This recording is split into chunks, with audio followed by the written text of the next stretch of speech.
Bismillahirrahmanirrahim. Assalamualaikum warahmatullahi wabarakatuh. Alhamdulillahi wa kafa. Wassalatu wassalamu ala nabi Mustafa Muhammad Rasulillah ibn Abdillah wa ala alihi wa ashabihi ahli sidqi wa tuqa wal wafa. Asyhadu an la ilaha illallah wahdahu la syarika lah wa asyhadu anna Muhammadan abduhu wa rasuluhu la nabiyya ba'da. Yang sama-sama kita hormati, kita muliakan Ketua Masjid beserta perangkatnya. Di sini ada Ustaz Ridwan dan juga para tokoh agama, masyarakat yang lainnya, jemaah Masjid Darussalam yang dimuliakan Allah SWT. Pertama dan paling utama, kita bersyukur kepada Allah SWT sesuai dengan yang diajarkan Allah dengan mengucapkan Alhamdulillahirabbil alamin. Segala puji bagi Allah, Tuhan semesta alam. Kemudian yang kedua, kita bersalawat kepada Nabi besar Nabi Muhammad sallallahu alaihi wasallam. Insyaallah dengan ucapan syukur kita, kebaikannya akan kembali kepada kita. Begitu pula salawat dan salam yang kita haturkan, insyaallah juga kebaikannya untuk kita sekalian. Karena kita butuh dengan syafaat Nabi, di mana pada saat itu semua orang, bahkan umat nabi-nabi terdahulu pun mengharapkan syafaat itu yang disebut dengan syafaatul uzma.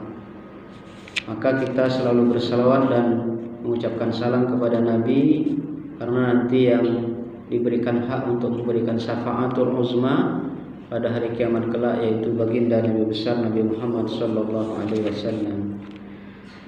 Hadirin jemaah sekalian yang dimuliakan Allah SWT, pada pertemuan yang lalu kita telah mentadaburi ayat, mengkaji dan memahami tentang surat Al-Fatihah, bahwa ternyata dalam surat Al-Fatihah itu kita diperintahkan oleh Allah untuk memulai segala sesuatu dengan nama Allah. Niat karena Allah SWT.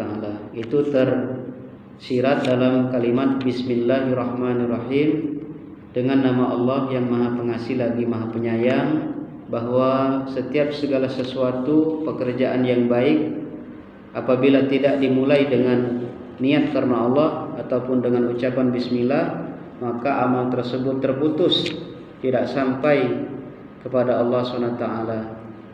Maka segala sesuatu yang dimulai dengan bismillah, walaupun dia bukan sholat, bukan puasa, anggap saja pekerjaan biasa, misalkan tidur, maka tidur itu akan menjadi pahala, bernilai pahala ketika kita mulai dengan bismillah. Sepanjang tidur itu insya Allah akan menjadi pahala. Cuman jangan dibaca sekarang, agak banyak yang tidur.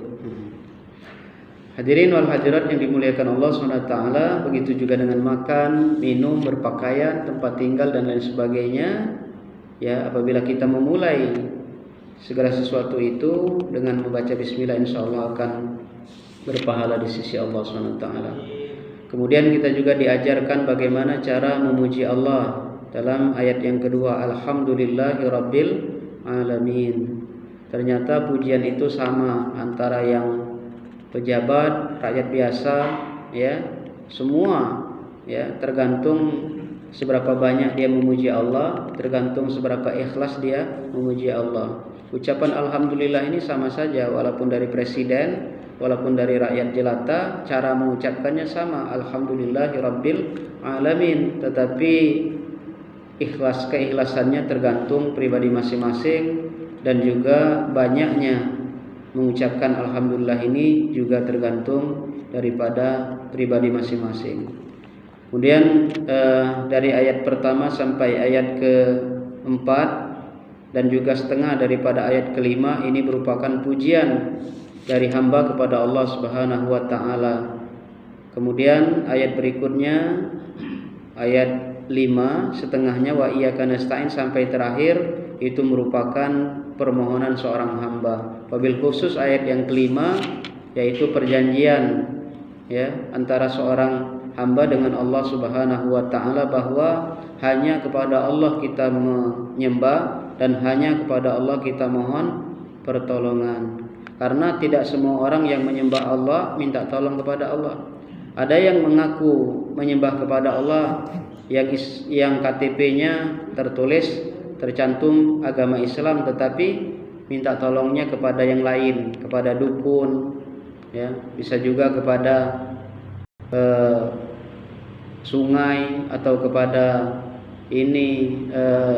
cincin dan lain sebagainya. Ngomongnya beribadah kepada Allah, tapi kenyataannya minta tolongnya kepada yang lain. Maka menyembah kepada Allah dan juga mohon pertolongan kepada Allah. Kemudian di ayat yang ke-6-nya kita diperintahkan oleh Allah ya agar kita memohon diberikan petunjuk jalan yang lurus. Karena inilah jalan keselamatan.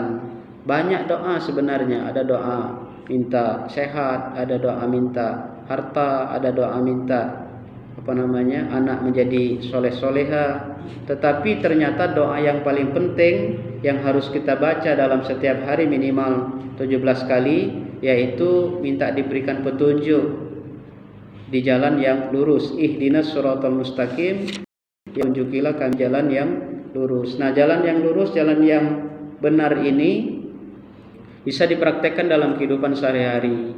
Bekerjalah dengan jalan yang benar, mencari rezeki yang halal, kemudian memberikan nafkah kepada istri, kepada anak dengan jalan yang benar, dengan jalan yang halal, sehingga setiap pekerjaan kita diberkahi oleh Allah SWT. Maka kita mohon petunjuk itu kepada Allah Subhanahu wa taala. Karena petunjuk yang benar itu telah diberikan oleh Allah SWT kepada orang-orang sebelum kita. Shiratal ladzina an'amta 'alaihim, sebagaimana jalan yang telah Engkau berikan nikmat atas mereka. Jadi dahulu ada para nabi, para rasul, ulama, orang-orang yang soleh, orang-orang yang syahid. Nah, mereka ini berada di jalan yang benar, berada di jalan yang lurus, sehingga mereka mendapatkan nikmat dari Allah SWT. Dari kecil ya, kalau bisa sampai mati tetap memegang teguh kalimat tauhid, la ilaha illallah, tidak ada Tuhan selain Allah. Itulah ukuran kesuksesan yang sebenarnya.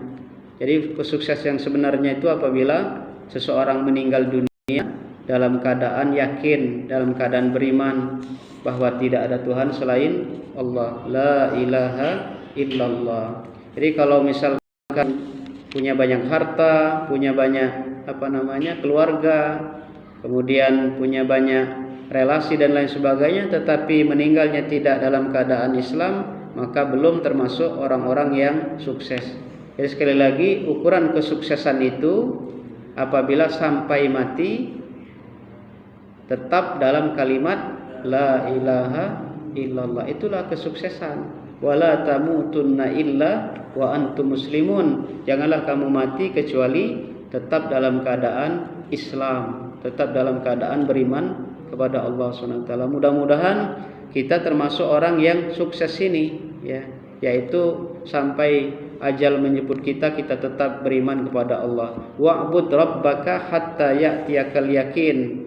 Sembahlah Allah SWT, sembahlah Tuhanmu sampai al-yakin, kematian menjemputmu. Itulah kesuksesan yang abadi.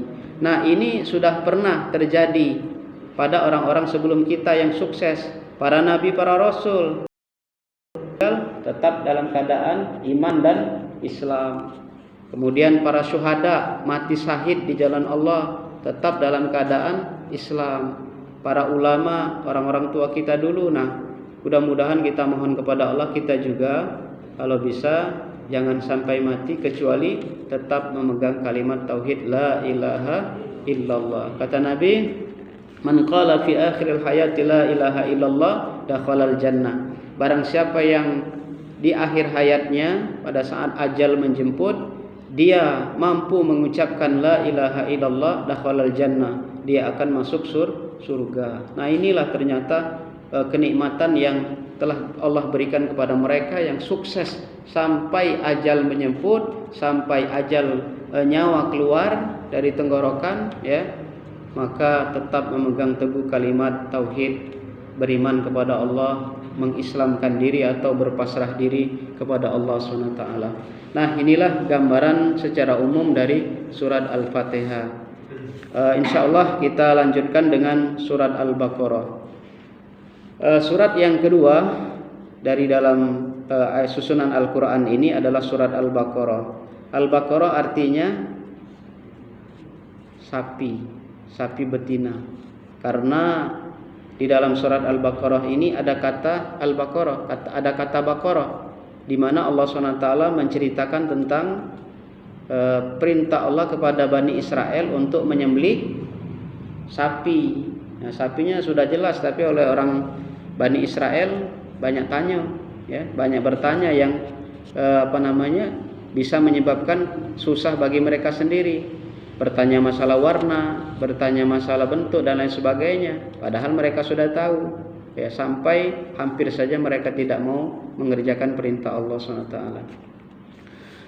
Hadirin wal hadirat yang dimuliakan Allah, jadi surat Al-Baqarah ini termasuk kategori surat yang turun di Madinah, ya. Kalau Al-Fatihah itu turun di Mekah, kalau Al-Baqarah turun di Madaniyah. Ciri-cirinya yang turun di Mekah ini berkenaan dengan masalah akidah dan pokok keimanan, karena Nabi memulai dakwahnya di kota Mekah. Nabi diangkat menjadi Rasul umur 40 tahun. Kemudian berdakwah di Mekah itu lebih kurang 13 tahun untuk menyebarkan tauhid, untuk menyebarkan keimanan kepada Allah SWT. Jadi 40 tahun diangkat, 13 tahun mendakwahkan tauhid di kota Mekah. Jadi 40 ditambah 13, 40 tambah 13, 53. Nah, kemudian hijrah ke Madinah. Di situ menyebarkan dakwah lagi. Namun kebanyakan dakwahnya di bidang ibadah, di bidang ibadah kepada Allah, masalah sholat, zakat, puasa dan lain sebagainya, termasuk juga muamalah. Dan di Madinah itu bukan saja kaum muslimin, ya, ada juga Nasrani, ada juga Yahudi dan lain sebagainya. Namun Rasul sebagai pimpinan pada saat itu berhasil, ya, untuk menyatukan atau berhasil untuk membangun kota Madinah. Nah, surat-surat yang turun di Madinah itu disebut Madaniyah. Lebih kurang 10 tahun Nabi hidup di kota Madinah. Karena umur Nabi itu 60 tahun. 60 tahun, umur 40 diangkat jadi Nabi dan Rasul, kemudian 13 tahun di Madinah, 13 tahun di kota Mekah menyebarkan kalimat tauhid, jadi 53 ditambah 10 tahun di Madinah, jadi 63 tahun. Beliau meninggal umur 63 tahun lebih 3 hari, ya, 63 tahun lebih 3 hari. Ada yang sudah umur 62 tahun di sini? Tidak lama lagi berarti kalau 62. Hadirin wal hadirat yang dimuliakan Allah SWT, jadi gambaran secara umumnya bahwa surat Al-Baqarah ini mengandung perintah-perintah Allah masalah ibadah, masalah muamalah. Surat Al-Baqarah ini adalah surat yang terpanjang di dalam Al-Quran. Ada yang tahu berapa jumlah ayatnya? 286 ayat, ya. Dan ada juga ayat yang terpanjang juga di dalam surat Al-Baqarah ini. Suratnya lah sudah panjang, 2 juz. 2 juz sampai 3 juz, ya. Ada 2 juz lebih. Nah, kemudian ditambah lagi dengan ada ayat yang terpanjang di dalam surat Al-Baqarah ini. Nah, makanya surat Al-Baqarah ini ada keterkaitan dengan surat Al-Fatihah. Di surat Al-Fatihah kita diperintahkan untuk, ya, berdoa. Doa yang paling penting yaitu mohon petunjuk Allah agar diberikan petunjuk jalan yang lurus. Nah, dalam surat Al-Baqarah nanti dijelaskan bahwasanya Al-Qur'an ini adalah sebagai petunjuk bagi orang-orang yang bertakwa. Baiklah, kita mulai dari ayat yang pertama. Bismillahirrahmanirrahim. Alif Lam Mim. Nah, di situ ada alif, ada lam, ada mim. Huruf apa kata itu? Ada huruf, ada kata, ada kalimat kan? Nah, ini adalah huruf. Alif, lam, mim. Lamnya dibaca panjang, mimnya dibaca panjang 6 harokat. Nah, terjemahan alif lam mim ini kalau kita lihat masih alif lam mim itulah. Alif lam mim itulah. Karena dia adalah huruf, 3 huruf, alif, lam dan mim. Kebanyakan ahli tafsir menerjemahkan ataupun mentafsirkan alif lam mim ini Allahu a'lamu bimuradihi, hanya Allah yang tahu maksudnya. Itu yang paling banyak. Termasuk juga dalam kitab tafsir Jalalain. Jalalain itu 2 orang namanya Jalal. Ya, kalau satu Jalal baik, kalau 2 orang namanya Jalalain. Nah, 2 orang yang bernama Jalalain, tapi bukan jalan lain. Nah, ini beda. Kalau jalan lain, tafsir jalan lain, agak tafsir yang liberal pula dah. Ini tafsir Jalalain, 2 orang yang bernama Jalal, yaitu Imam Jalaluddin Al-Mahalli dan As-Suyuti. Nah, di sini dijelaskan dalam kitab itu bahwa alif lam mim itu Allahu a'lamu bimuradihi, hanya Allah yang tahu maksudnya. Namun ada juga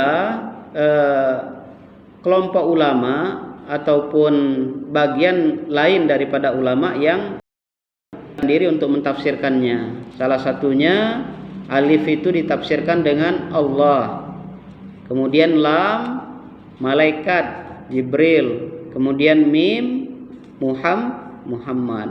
Artinya bahwa wahyu ini atau Al-Qur'an ini ya datangnya dari Allah, kalamullah. Kemudian melalui malaikat Jibril dan disampaikan kepada Nabi Muhammad. Jadi dari Allah turun ke malaikat Jibril, disampaikan kepada Nabi Muhammad. Nah, malaikat Jibril menyampaikan kepada Nabi itu bukan berupa tulisan, tetapi berupa pendengaran. Ya, maka yang pertama kali adalah pendengaran yang akan diminta pertanggungjawaban. Innas sam'a wal basara wal fuada kullu ulaika kana anhu mas'ula. Jadi pendengaran, mata, ya, kemudian hati akan dimintai pertanggungjawaban di hadapan Allah. Tapi yang pertama disebutkan Allah adalah as-sam'a, pendengaran. Karena malaikat Jibril itu memperdengarkan Nabi Muhammad. Nabi Muhammad acak-macak, buta huruf. Kalau dia tulisan baik misalkan sama malaikat Jibril, nah ini Muhammad tulisan, bacalah dewek dah acak-macak. Maka diperdengarkan tadi itu.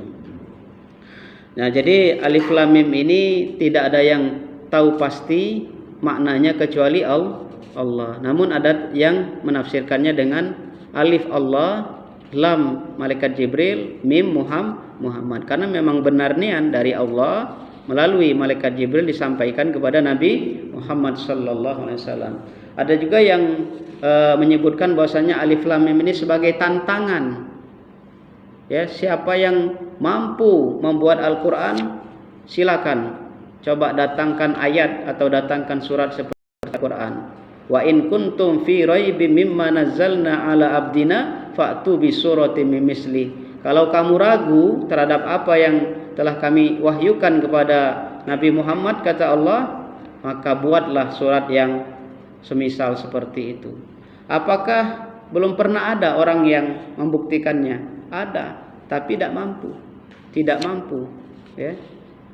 Ya, seperti misalkan Musailamah al-Kadzab membuat surat Al-Fil dan lain sebagainya, walaupun nadanya mirip-mirip Al-Fil, ya, Al-Fil kabir, misalkan uzunuhu tawil dan seterusnya, tetap tidak bisa menyamai Al-Quran. Kalau sekedar menjelaskan gajah itu besar, kemudian punya belalai yang panjang, punya buntut pula misalkan, semua orang sudah tahu. Tapi yang Al-Quran jelaskan adalah sejarah Ashabul Fil itu. Jadi nol hadirat yang dimuliakan Allah SWT, jadi Alif Lam Mim ini merupakan tantangan ya dari Allah SWT kepada setiap orang yang kira-kira ragu, silakan datangkan yang seperti Al-Quran, dan itu tidak akan mampu dibuat oleh manusia walaupun bersatu dengan bangsa jin untuk membuat surat yang semacam dengan Al-Quran. Ayat yang kedua, dzalikal kitabu la raiba fi. Ya, itulah kitab. Alkitab ini bagian daripada nama Al-Quran, karena nama Al-Quran itu ada Al-Quran, Al-Furqan, kemudian Al-Kitab, Az-Zikra, inna nahnu nazzalna zikra wa inna lahu lahafizun. Itu nama lain daripada Al-Quran. Zalikal kitabu la raiba fi, tidak ada keraguan di dalamnya. Hudal lil muttaqin, sebagai petunjuk bagi orang yang bertakwa. Nah, di surat Al-Fatihah kita mohon kepada Allah diberikan petunjuk. Nah, di sini Allah berikan jalannya agar mendapatkan petunjuk itu dengan